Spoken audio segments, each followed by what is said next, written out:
On va regarder Eleven Labs, crash test, c'est parti. Ok, on se retrouve sur l'écran de Eleven Labs, sur mon écran d'accueil. Ce qu'on va faire aujourd'hui, c'est on va aller directement sur Voice Changer. Et ici, on va prendre un fichier, donc on peut s'enregistrer, mais on peut aussi prendre un fichier MP3. Donc là, on va prendre un fichier MP3 avec ma voix. Donc c'est le fichier MP3 en fait de l'intro d'une des vidéos, en l'occurrence la vidéo sur Submagic. Hop, on sélectionne le MP3. Voilà, donc ça va charger.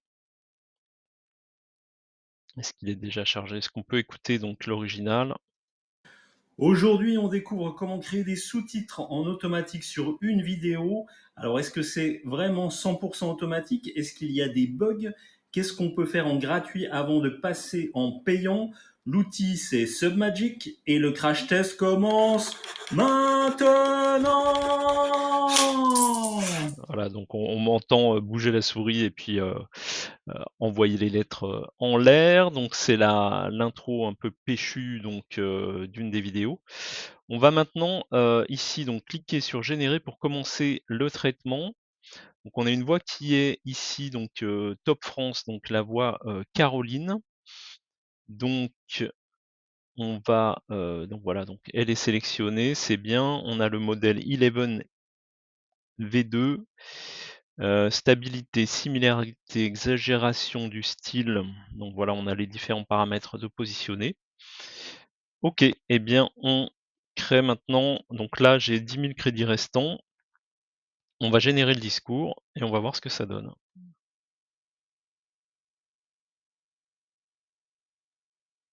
Aujourd'hui, on découvre comment créer des sous-titres en automatique sur une vidéo. Alors, est-ce que c'est vraiment 100% automatique? Est-ce qu'il y a des bugs? Qu'est-ce qu'on peut faire en gratuit avant de passer en payant? L'outil, c'est Submagic et le crash test commence maintenant. OK, bon, mitigé sur le résultat, hein, mitigé franchement. Donc ça prend un petit peu la manière de parler effectivement. Bon, on pourrait être mieux. Alors là, je viens de voir que j'avais sélectionné le modèle avec English. Je vais peut-être plutôt passer sur un Eleven Multilingual V2 et en sélectionnant French. Mmh. Est-ce que ça va le faire? Parce que c'était peut-être trop marqué anglais pour elle, pour reprendre le terme. Est-ce que je peux régénérer le discours? C'est parti, je régénère et vous voyez ici les crédits pour, donc on est sur quoi? Sur, 20 secondes 20 secondes générées. Ici donc on pourra récupérer, et donc ça a mangé quelques crédits. Voilà, 367 crédits, ça a mangé pour ça. Donc on va régénérer le discours maintenant, mais avec, donc l'autre modèle. Alors je vais quand même vérifier. Ah oui, ici on peut sélectionner que ça. Donc ce qui est bien, c'est qu'on a ici du French, notre modèle de pointe de conversion de parole en parole. Donc c'est ce qu'on appelle, hein, le speech to speech. Donc autant on a du text to speech dans l'outil, vous écrivez en mode texte et ça dit les choses.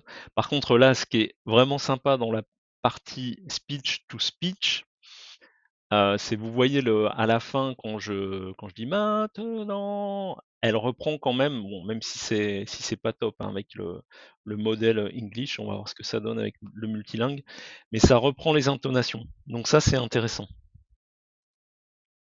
On est reparti. Allez, on va regarder ce que ça donne.